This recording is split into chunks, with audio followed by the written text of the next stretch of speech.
Leicester is a city and unitary authority area in the East Midlands of England, and the county town of Leicestershire. The city lies on the River Soar and at the edge of the National Forest. In the 2011 census, the population of the City of Leicester Unitary Authority was approximately 330,000, making it the most populous municipality in the East Midlands region. The associated urban area is also the 11th most populous in England and the 13th most populous the United Kingdom. Leicester is at the intersection of the North-South Midland Main Line and East-West Birmingham, Leicester, Cambridge cross-country railway lines, and the confluence of the M1, M69 motorways and the A6, A46 trunk routes. The name of Leicester is recorded in the 9th century history of the Britons as Caelarion and in the Anglo-Saxon Chronicle as Ligorus-Easter. In the Domesday Book of 1086, it is recorded as Leicester. The first element of the name Ligora is explained as a Brittonic river name, enough suggestion going back to William Somner, an earlier name of the River Soar, cognate with the name of the Loire. The second element of the name comes from the Latin castrum, which is reflected in both Welsh care and Anglo-Saxon Cester. Based on the Welsh name, Geoffrey of Monmouth proposes a King Lear of Britain as an eponymous founder in his Historia Regum Britanniae. History. Prehistory. Leicester is one of the oldest cities in England, with a history going back at least 2 millennia. The native Iron Age settlement encountered by the Romans at the site seems to have developed in the 2nd or 1st centuries BC. Little is known about this settlement or the condition of the River Soar at this time, although roundhouses from this era have been excavated and seem to have clustered along roughly 8 hectares of the east bank of the Soar above its confluence with the Trent. This area of the Soar was split into 2 channels, a main stream to the east and a narrower channel on the west, with a presumably marshy island between. The settlement seems to have controlled a ford across the larger channel. The later Roman name was a Latinate form of the Brittonic word for ramparts, suggesting the site was an oppidum. The plural form of the name suggests it was initially composed of several villages. The Celtic tribe holding the area was later recorded as the Corytanians, but an inscription recovered in 1983 showed this to have been a corruption of the original Coryatovians.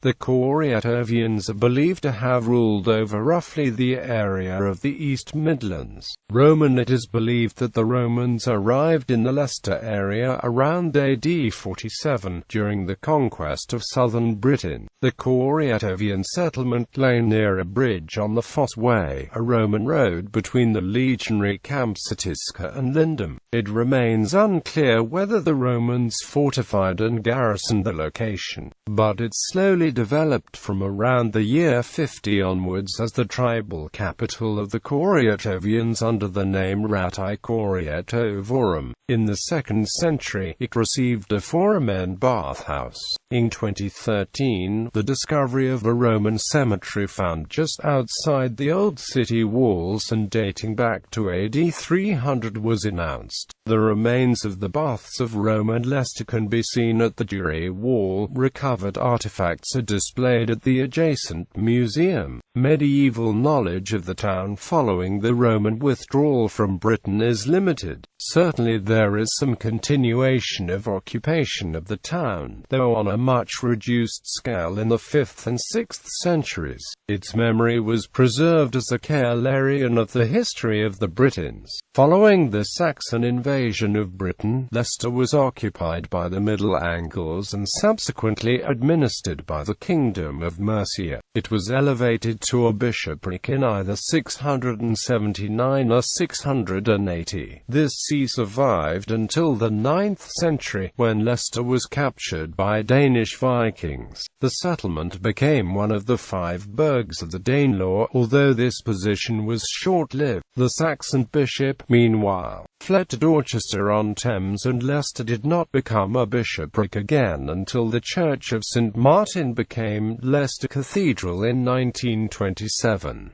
The settlement was recorded under the name Leicestershire in the early 10th century. Following the Norman conquest, Leicester was recorded by William's Domesday Book as Leicestershire. It was noted as a city but lost this status in the 11th century owing to power struggles between the church and the aristocracy, and did not become a legal city again until 1919. Geoffrey of Monmouth composed his History of the Kings of Britain around the year 1136, naming a King Lear as an eponymous founder figure. According to Geoffrey's narrative, Cordelia had buried her father beneath the river in a chamber dedicated to Janus, and that his feast day was an annual celebration. During the C14th, the Earls of Leicester and Lancaster enhanced the prestige of the town. Henry III, Earl of Lancaster and of Leicester, founded a hospital for the poor and infirm in the area to the south of the castle, now known as the Newark. Henry's son, the great Henry of Grosmont, 4th Earl of Lancaster and of Leicester, who was made 1st Duke of Lancaster, enlarged and enhanced his father's foundation, and built the collegiate church of the Annunciation of Our Lady of the Newark. This church was destroyed during the reign of King Edward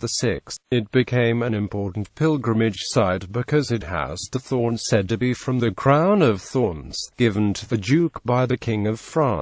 The church also became effectively a Lancastrian mausoleum. Duke Henry's daughter Blanche of Lancaster married John of Gaunt, and the son Henry Bolingbroke became King Henry IV when he deposed King Richard II. The Church of the Annunciation was the burial place of Duke Henry, who had earlier had his father reinterred here. Later it became the burial place of Constance of Castile, Duchess of Lancaster, and of Mary de Bohun, first wife of Henry Bolingbroke and mother of King Henry V. John of Gaunt died at Leicester Castle in 1399. When his son became king, the earldom of Leicester and the duchy of Lancaster became royal titles. At the end of the War of the Roses, King Richard III was buried in Leicester's Greyfriars Church, whose ruins are now located beneath the car park. There was a legend that his corpse had been cast into the river, while some historians argued that his tomb and remains were destroyed during the dissolution of the monasteries under Henry VIII. However, in September 2012, an archaeological investigation discovered a skeleton which DNA testing helped verify to be related to 2 descendants of Richard III's sister. In 2015, Richard III was reburied in Pride of Place near the High Altar in Leicester Cathedral. Modern Tudor. On the 4th of November 1530, Cardinal Thomas Wolsey was arrested on charges of treason and taken from York Place. On his way south to face dubious justice at the Tower of London, he fell ill. The group escorting him was concerned enough to stop at Leicester. There, Wolsey's condition quickly worsened. He died on the 29th of November 1530 and was buried at Leicester Abbey, now Abbey Park. Lady Jane Grey, a great-granddaughter of Henry VII, who reigned as England's uncrowned queen, regnant for 9 days in June 1553, was born at Bradgate Park near Leicester around 1536. Queen Elizabeth I's intimate and former suitor, Robert Dudley, was given the earldom of Leicester. Stuart, the Corporation of Leicester, opposed the efforts of Charles I of England to disafforest the nearby Leicester Forest, believing them to be likely to throw many of its residents into poverty and need of relief. Sir Miles Fleetwood was sent to commission the disafforestation and division of lands being used in common. Riots destroyed enclosures in spring 1627 and 1628, following a pattern of of anti-enclosure disturbances found elsewhere, including the Western Rising. Petitions challenging the enclosures were presented by the Corporation of Leicester and borough residents to the King and Privy Council. They were unsuccessful, so petitioned the House of Lords in June 1628, who however supported Fleetwood but asked for proceedings made by the Crown against the rioters to be dropped. Compensation made to the legal residents of the forest was reasonably generous by comparison with other forests. The corporation received 40 acres for relief of the poor. Civil War. Leicester was a Roundhead stronghold during the English Civil War. In 1645, Prince Rupert decided to attack the city to draw the new model army away from the Royalist headquarters of Oxford. Royalist guns were set up on raw dikes and, after an unsatisfactory response to a demand for surrender, the Newark was stormed and the city was sacked on the 30th of May. Hundreds of people were killed by Rupert's cavalry, and reports of the severity of the sacking were further exaggerated by the parliamentary press. In London, industrial era. The construction of the Grand Union Canal in the 1790s linked Leicester to London and Birmingham. In 1832, the railway arrived in Leicester, in the form of the Leicester and Swannington Railway, which provided a supply of coal to the town from nearby collieries. The Midland Counties Railway linked the town to the national network by 1840. A direct link to London St Pancras Station was established by the Midland Railway in the 1860s. These developments encouraged and accompanied a process of industrialization which intensified throughout the reign of Queen Victoria. Factories began to appear, particularly along the canal and river, and districts such as Frog Island and Woodgate were the locations of numerous large mills. Between 1861 and 1901, Leicester's population increased from 68,000 to 212,000, and the proportion employed in trade, commerce, building, and the city's new factories and workshops rose steadily. Hosiery, textiles, and footwear became the major industrial employers. Manufacturers such as N, Cora and Amp Sons and the Cooperative Boot and Shoe Company were opening some of the largest manufacturing premises in Europe. They were joined, in the latter part of the century, by engineering firms such as Kent Street's Taylor and Amp Hobbit, Vulcan Road's William Gibson and Amp Company, and Martin Street's Richards and Amp Company. The politics of Victorian Leicester were lively and very often bitter. Years of consistent economic growth meant that living standards generally increased, but Leicester was a stronghold of radicalism. Thomas Cooper, the Chartist, kept a shop in Churchgate. There were serious Chartist riots in the town in 1842 and again 6 years later. The Leicester Secular Society was founded in 1851, but secularist speakers such as George Holyoake were often denied the use of speaking halls. It was not until 1881 that Leicester Secular Hall was opened. The second half of the 19th century also witnessed the creation of many other institutions, including the Town Council, the Royal Infirmary, and the Leicester Constabulary. It also benefited from general acceptance that municipal organizations had a responsibility to provide for the town's water supply, drainage, and sanitation. Leicester became a county borough in 1889, although it was abolished with the rest in 1974 as part of the Local Government Act. The city regained its unitary status apart from Leicestershire in 1997. The borough had been expanding throughout the 19th century, but grew most notably when it annexed Belgrave, Ayleston, North Evington, Knighton, and Stonygate in 1892. Early 20th century. In 1900, the Great Central Railway provided another link to London, but the rapid population growth of the previous decades had already begun to slow by the time of Queen Victoria's death in 1901. World War I and the subsequent epidemics had further impacts. Nonetheless, Leicester was finally recognised as a legal city once more in 1919 and, in 1927, again became a cathedral city on the consecration of St. Martin's. A second major extension to the boundaries following the changes in 1892 took place in 1935, with the annexation of the remainder of Evington, Humberston, Beaumont-les, and part of Braunston. A third major revision of the boundaries took place in 1966, with the net addition to the city of just over 450 acres. The boundary has remained unchanged since that time. Leicester's diversified economic base and lack of dependence on primary industries meant that it was much better placed than many other cities to weather the tariff wars of the 1920s and Great Depression of the 1930s.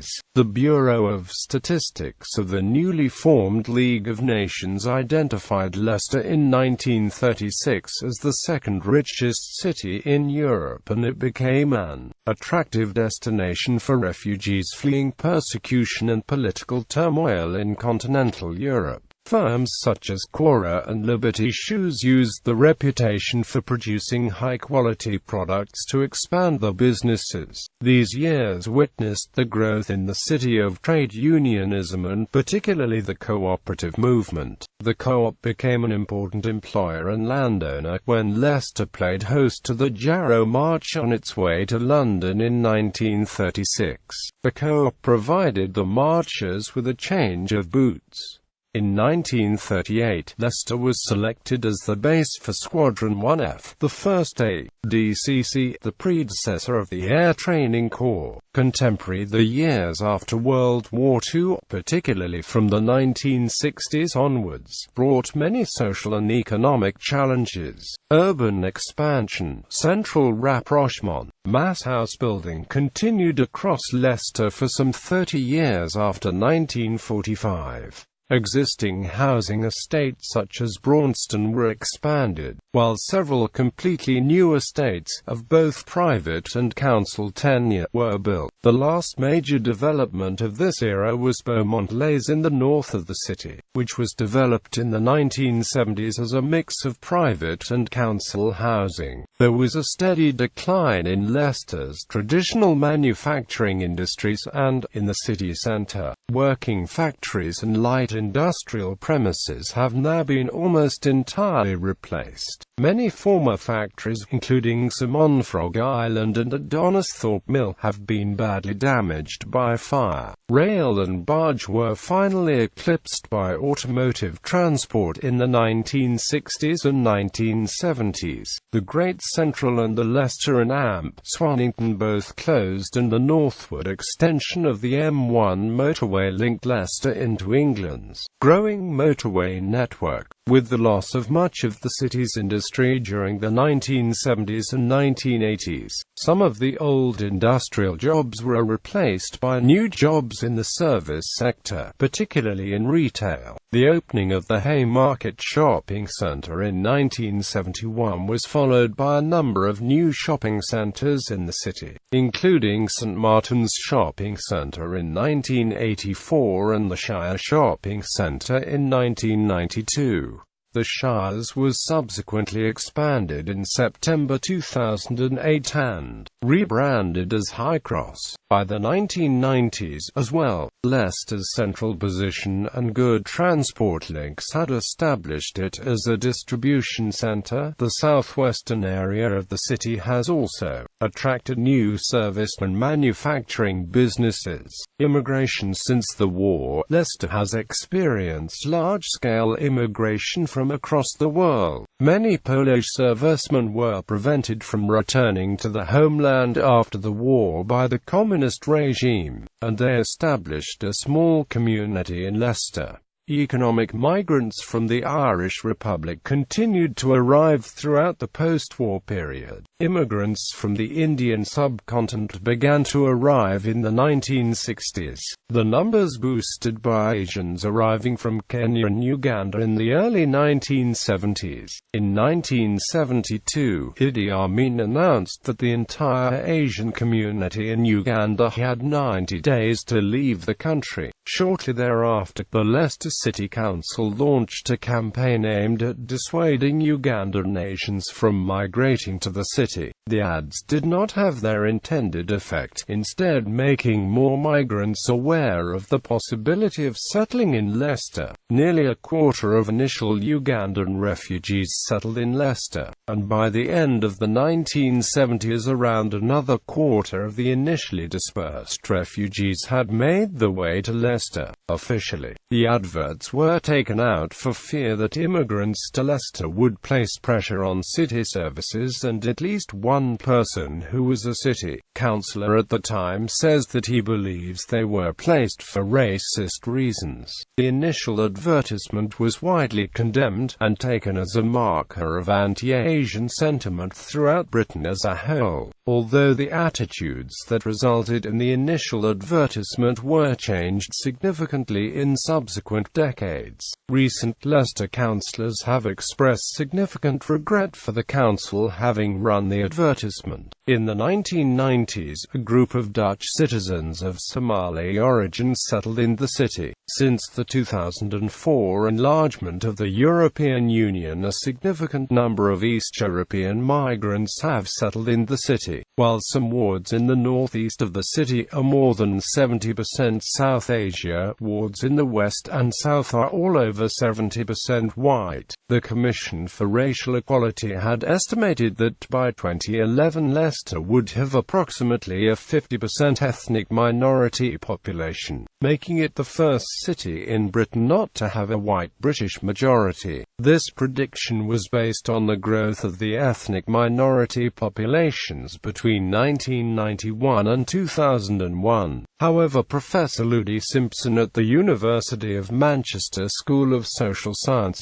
said in September 2007 that the Crescent had made unsubstantiated claims and ignored government statistics, and that Leicester's immigrant and minority communities dispersed to other places. The Leicester Multicultural Advisory Group is a forum set up in 2001 by the editor of the Leicester Mercury to coordinate community relations with members representing the council, police, schools, community and faith groups, and the media. Geography. Wards. Leicester is divided into several administrative wards that correspond to many historical suburbs, villages and districts in the unitary authority area. The Office for National Statistics has defined a Leicester urban area, which consists of the conurbation of Leicester. Although it has no administrative status, the area contains the unitary authority area and several towns, villages and suburbs outside the city's administrative boundaries. Climate. Leicester experiences a maritime climate with mild to warm summers and cool winters, rain spread throughout the year, and low sunshine levels.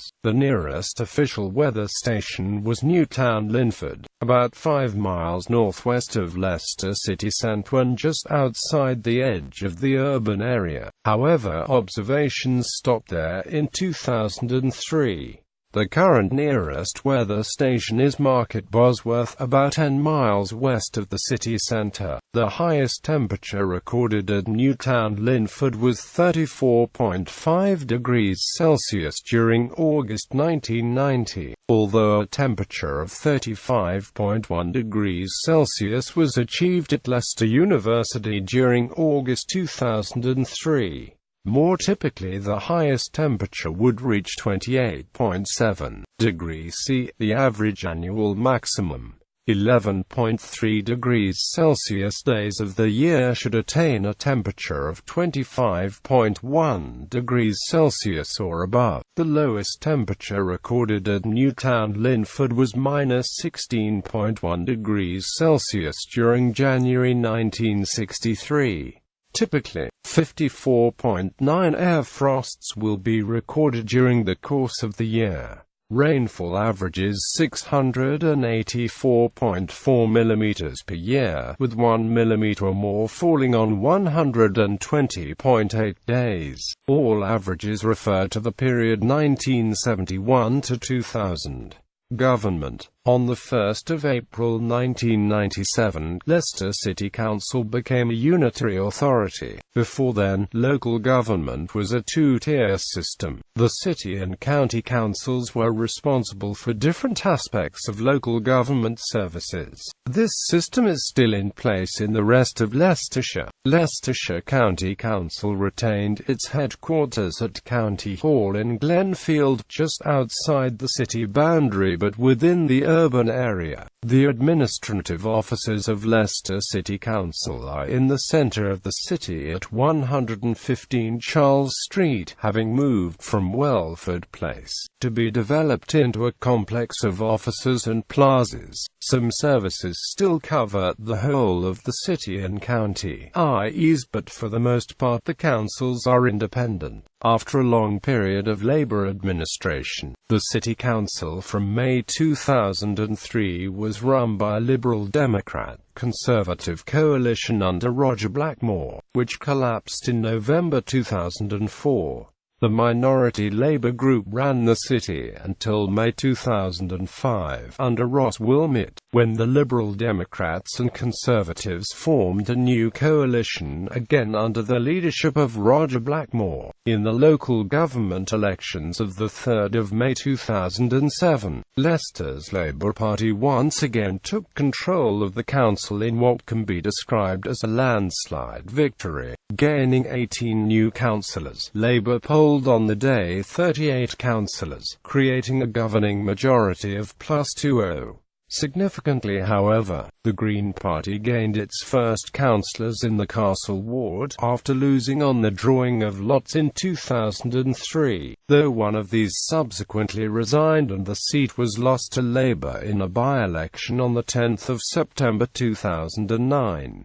The Conservative Party saw a decrease in the representation. The Liberal Democrat Party was the major loser, dropping from 25 councillors in 2003 to only 6 in 2007. In the local government elections of 5 May 2011, Labour won 52 of the city's 54 seats, with the Conservatives and Liberal Democrats winning 1 seat each. Leicester is divided into 3 parliamentary constituencies, all controlled by the Labour Party. Leicester East, represented by Keith Vaz; Leicester South, represented by John Ashworth; and Leicester West, represented by Liz Kendall. In April 2011, the then Leicester South MP Sir Peter Soulsby left the House of Commons to seek election as Mayor of Leicester. On 5 May 2011, Peter Soulsby became the first directly elected Mayor of Leicester. Before the creation of an elected executive mayor, the post of Civic Mayor and later Lord Mayor existed. The first Mayor of Leicester was a Norman knight, Peter Fitzroger, in 1251.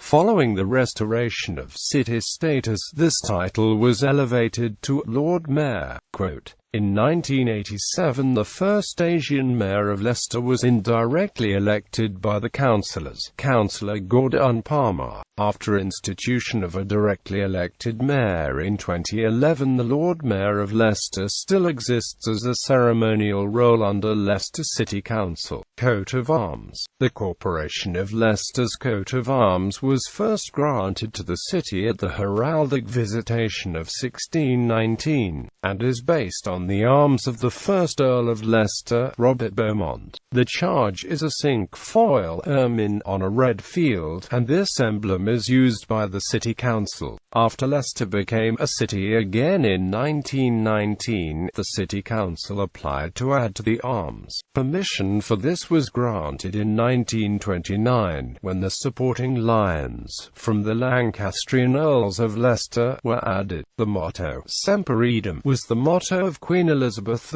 I, who granted a royal charter to the city. It means always the same, but with positive overtones, meaning unchanging, reliable and dependable. The crest on top of the arms is a white of silver legless wyvern with red and white wounds showing on a wreath of red and white. The legless wyvern distinguishes it as a Leicester wyvern as opposed to other wyverns. The supporting lions are wearing coronets in the form of collars, with the white cinquefoil hanging from them.